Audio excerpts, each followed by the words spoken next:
I don't want, if I'm leaving the game or my friends that playing you leaving the game, nobody going to hear about Liberia. No, it's not good because we play the game and we set record, you know, and we are in history.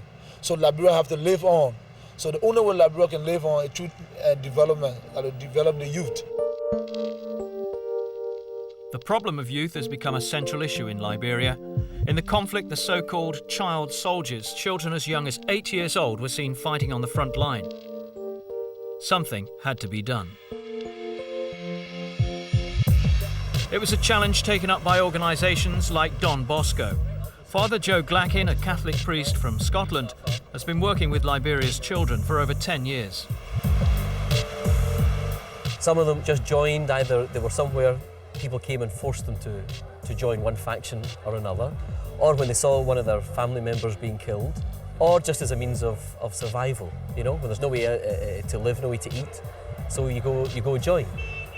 Very little ideology. They weren't really fighting for any great belief. It was either just survival or revenge.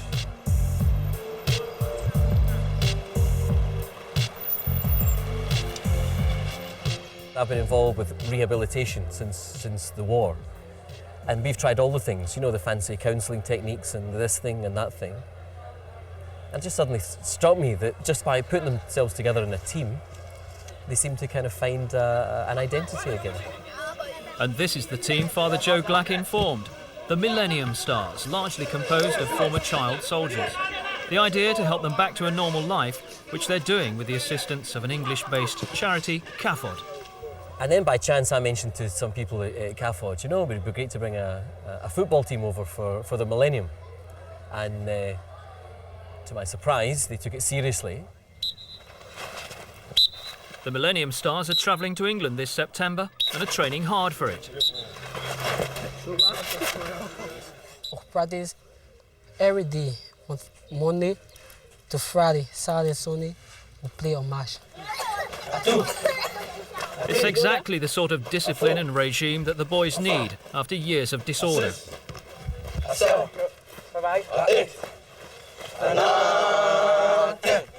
Growing up as a boy, you know, as a child, it was very difficult because I'm from a very poor family. You know, things were hard. You know, sometimes there's no money for education, and you know, I was in the street of Monrovia. The only thing that helped me was sports, football.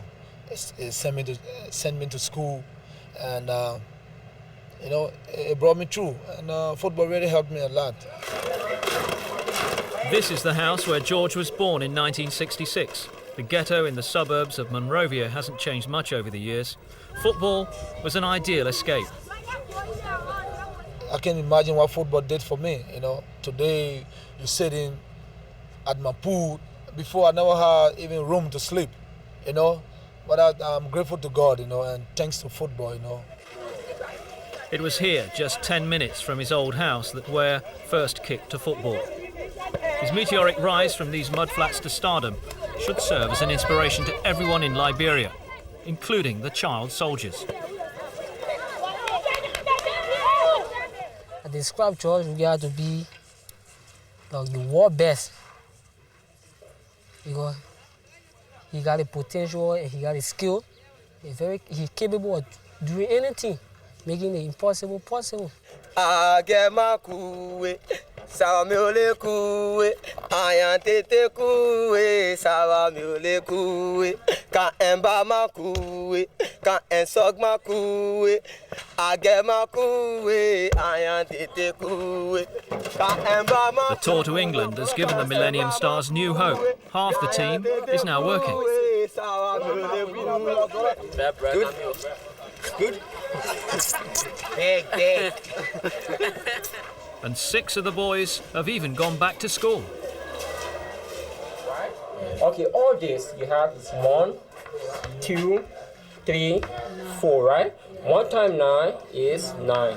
Then what do we do next? We add, right? Although the best part of their childhood has been destroyed by fighting, there's at least some hope. Especially for those young enough not to remember the war.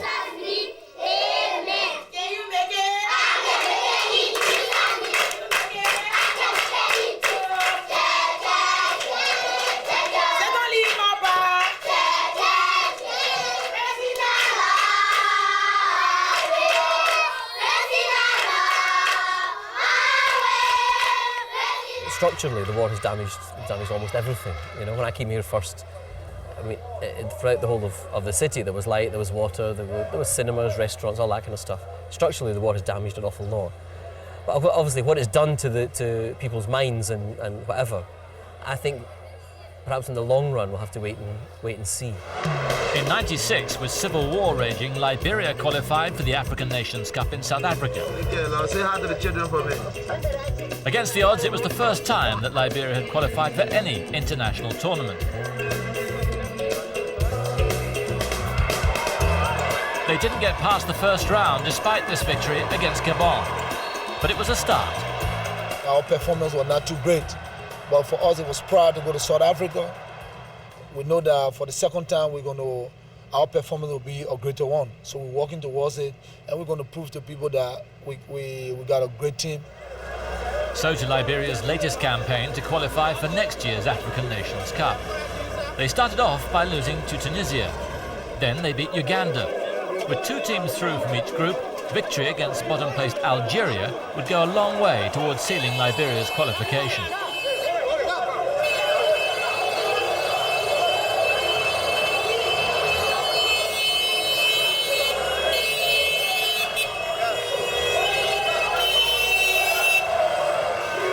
Ticket prices had been doubled to $100 Liberian, the equivalent of almost $2 US, in an attempt to control ticket demand for the 35,000 capacity Samuel Doe sports complex.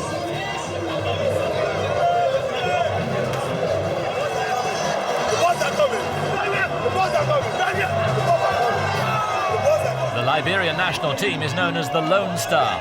There's no doubt who the main star is, even if he's not playing.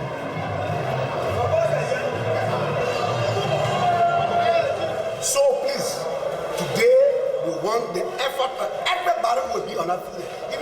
Let me tell you one thing, these people not coming to defend here today. They are like wounded lambs, they're not defending. They are coming all out to play to win. They want 3 points. Nothing much. I came here to be with you guys because we started it together. We have to finish it. I wish you good luck. Play, you compose yourself, don't mind the spectators. The game is 90 minutes. You get your basic fundamental, you go to the game and relax and win the game. Good luck. It's difficult, you know, everybody want to be together, playing friendly matches together, you know, being on the camp, you know, for the good composition, you know. But we don't have the opportunity, you know, the facility is not here. So we have to understand, you know. And the time they call upon us to play, we have to improvise. And we just hope for the best. This was also a crucial match for Algeria. Having lost both their previous games, if they failed again, they'd almost certainly be out of the running.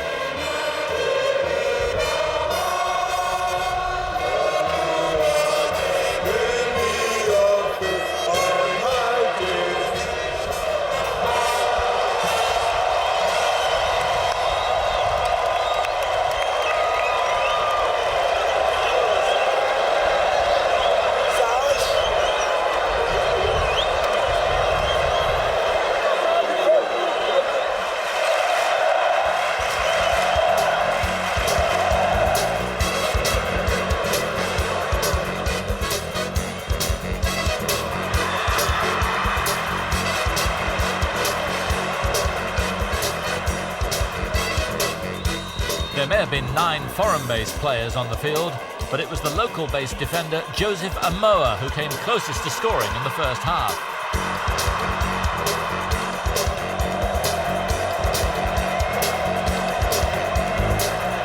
The experienced James Debbah and Zizi Roberts, Weah's understudy at AC Milan, struggled to put anything together up front.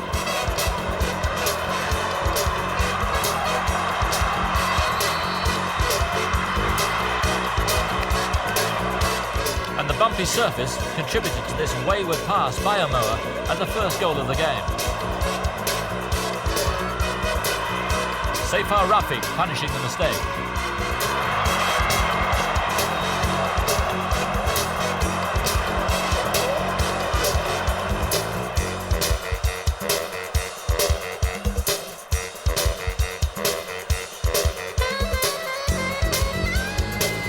With only 15 minutes to go, it looked as if Liberia were never going to score.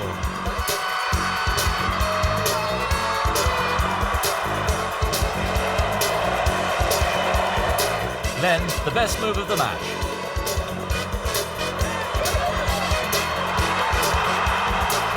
Milan, Zizi Roberts with the equaliser.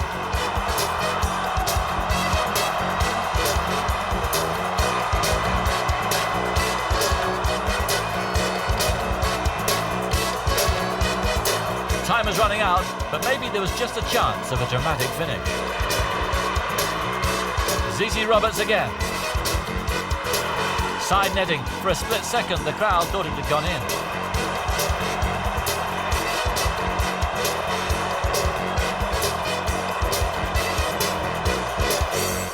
It ended 1-1.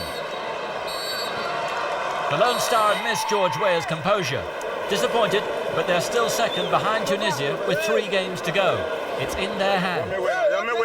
We all have to pray to God for them to come back in the game very soon because we've got a lot of games coming on. Keep the courage, hard work, and then life is going to change because everybody have blessing from God. It's just a matter of time. So while you're waiting for your time, you have to go for it. So what does the future hold for 32-year-old George Weah, whose statue dominates the main street in Monrovia? Well, since the war, he's built the King's Lodge Hotel, a bar, a leisure centre, a mineral water company and this sports store. His contract with Milan expires in 2001.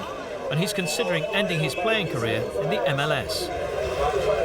Everybody ambitious, you know, and if I have the opportunity to go to the States to play, why not? America is a good country, it's a good play, you know, and I mean, my wife is from America, and everybody loves to go to America.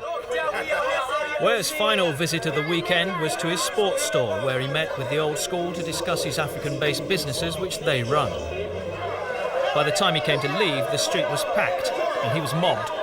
He'd been in Liberia for 2 days. Now he had to get back to Italy.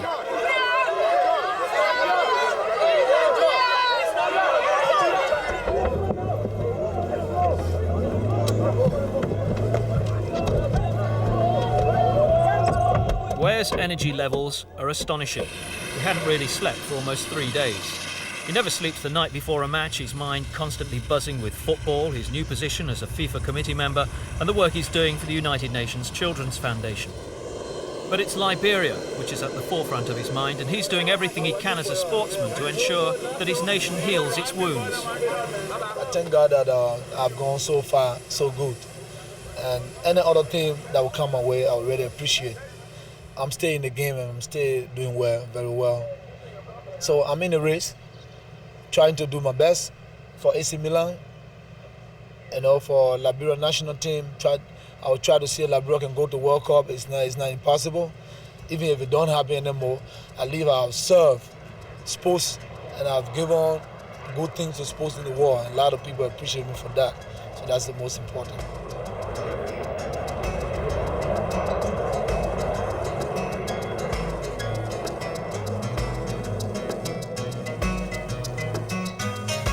George Weah will never be forgotten as a player, and he's doing his utmost to make sure the world doesn't dismiss his country. He's the best ambassador Liberia could ever hope to have. His effect is everywhere.